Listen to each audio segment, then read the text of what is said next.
근데 저도 뭐 대표팀에 있어 보고 뭐 지도자 그 코치도 해보고 했습니다만 사실은 평가전은 큰 의미가 없어요. 선수들이 크게 뭐 집중력을 가지고 하지 않는 것이기 때문에. 그런데 이제 제가 이제 우려했던 부분은 뭐 투수들도 그렇고 타자들도 그렇고 수비에서도 그렇고 대표 선수도 다운 모습들을 보여주면서 경기를 했습니다. 뭐 경기를 뭐 못한 것도 아니고. 그런데 이제 집중력에서 좀 차이가 있기 때문에 뭔가 야구 팬들 사이에서 이 부분은 좀 불안한데 하는 면도 있는 부분이 공격에서 좌투수에게 조금 약한 면을 보였어요. LG 트윈스가 두 명의 선발 투수와 바로 뒤에 나온 좌투수가 나왔음에도 불구하고 대표팀이 공략을 하지 못했고, 그 다음날 키움에서도 좌투수 이승우 선수가 선발에 나왔음에도 불구하고 지금 이 손주영 선수라든지 이승우 선수라든지 이런 선수들을 공략을 하지 못했기 때문에 그러면 정보 노출이 돼서 올림픽에 가서 예선전을 할 때 상대팀이 좌투수가 나왔을 때도 우리가 가전하는 건 아닌가라는 우려도 있을 것 같아요. 그런데 또 뭐 선수가 바뀌고 집중력이 높아지고 하면 좀 달라질 텐데요. 어쨌든 좌투수에게 쉽게 공략을 하지 못했던 부분은 조금 더 우리가 집중력을 타자들이 좀 가져야 되는 것 아닌가. 그걸 하지 않는다고 한다면 사실은 대표팀 경기를 하면 가장 중요한 게 투수력도 중요하지만, 물론 야구가 투수력이 중요하니까요. 투수력도 중요하지만 공격력이 활발하게 되느냐 안 되느냐에 따라서 경기를 쉽게 풀어가느냐 아니면 경기가 꼬여가느냐. 그리고 선수들이 자꾸 이렇게 불안감을 갖게 된다는 거죠. 공격력이 마음대로 안 되면. 물론 뭐 국내 리그를 할 때도 그런 마찬가지입니다만, 그런데 우리가 국제대회에 나가서 선수들이 뭔가 또 지금 KBO 리그의 현 상황에 굉장히 안 좋은 일이 많아서 선수들이 좀 부담을 가지고 의욕만 앞세워가도 하다 보면 오히려 더 역효과가 날 수가 있는데, 그런데 심리적인 부분에서 조금 더 차분하게 첫 경기부터 풀어가야 될 것 아닌가 생각이 듭니다. 그래서 우선 이스라엘전을 하는데, 이스라엘 선수들이 미국보다는 훨씬 더 전력이 떨어지고 우리가 얼마든지 우리 그 공격력만 가지고 경기를 한다고 한다면 뭐 충분히 이길 수 있는 전력이지만, 그런 데서 경기가 국제대회에서 한번 말리기 시작하면, 또 평가전을 할 때처럼 공격력이 터지지 않는다고 한다면 굉장히 어려운 상황이 계속 전개될 수밖에 없는 상황이기 때문에, 왜 뒤에 나오는 미국은 더 전력이 강하고 더 좋은 투수를 만나야 되기 때문에 우선은 이스라엘전에서 공격력이 좀 쉽게 터져줘야 된다.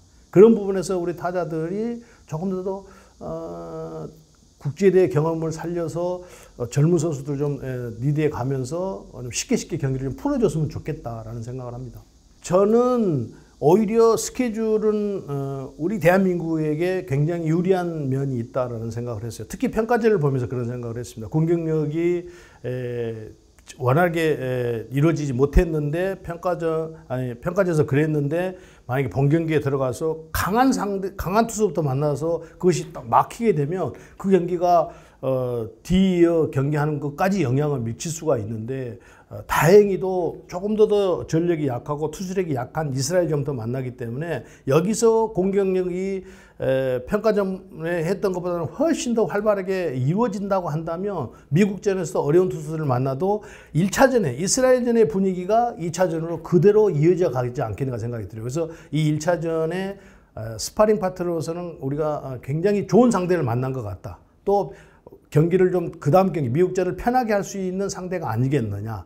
그래서 이닝 초반이 매우 중요하다. 이스라엘전에서 이닝 초반에 조금 더 공격을 활발하게 가져가서 경기를 좀 편안하게 이끌어갈 수 있는, 그러니까 타자들이 첫 번째 타석보다는 두 번째, 세 번째에 나와서도 부담이 생기지 않는 그런 스코어 차이가 이닝 초반에 만들어진다고 한다면 경기는 의외로 쉽게 풀리면서 미국전까지도 우리가 조금 더 여유를 가지고 편안한 상태에서 자신감을 갖고 하지 않겠는가라는 예상이 듭니다. 미국 쭉 라인업을 보니까, 선수단 구성을 보니까 트리플 A에 있는 선수들이 가장 많고요. 또 젊은 선수도 있고 나이 많은 선수도 있고 뭐 이렇더라고요. 구성 자체가. 그런데 결국은 단기전에 가면 이제 투수력이 문제가 되는 것이기 때문에 뭐 그것이 나이가 먹었다, 나이가 젊다 이건 관계가 없습니다. 분위기가 어떻게 흘러가느냐가 매우 중요해서 저는 미국하고 우리하고 거의 5대5 전력으로 보거든요. 그래서 이 5대5 전력에 가진 팀들이 야구는 변수가 많으니까요. 그래서 아까 말씀드렸듯이 이스라엘전만 조금 원활하게 편안하게 경기가 풀린다고 한다면 저는 미국전에서도 5대5의 전력이 우리가 7대5로 앞설 수 있는 분위기를 만들 수 있다. 이렇게 보입니다. 그래서 우리가 미국 전력을 완전히 파악하지 못한 상태에서 더 구체적으로 말씀 못 드린 부분이 좀 아쉽기는 한데요. 제가 볼 때는 1차전만 잘 마무리를 한다고 한다면 미국전도 우리가 7대5 정도로 전력을 앞서서 경기를 할 수 있지 않겠는가 생각을 합니다. 물론 지금 KBO 리그가 불상사가 좀 많이 일어나서 대표팀 선수들이 비행기를 타고 경기장으로 가는 데 있어서 굉장히 마음이 무거웠을 거예요. 그러나 그건 현실이니까 그걸 뭐 부인할 수는 없는 문제예요. 그렇다고 하더라도 이제 앞에 올림픽이라는 큰 문제가 있기 때문에 선수들이 그 동요에서 잠시 벗어나서 올림픽에 금메달을 따는 목표로 또 야구 KBO 리그에서 불상사가 생겼던 부분에서도 지금 올림픽에 나가서까지도 좋은 성적이 이어지지 못한다고 한다면 그거는 더더욱이나 더 KBO 리그의 앞날을 더 캄캄하게 하는 것이기 때문에 잠시 KBO 리그는 있고 올림픽에 가서 메달을 딸 수 있는, 그래서 야구 자체를 조금 더 야구 팬들이 관심을 갖고 조금 더 야구에 대해서 또 프로야구 선수들에 대해서 박수를 보낼 수 있는 그런 장을 스스로들 우리 후배 선수들이 만들어 줬으면 좋겠다라는 생각을 합니다.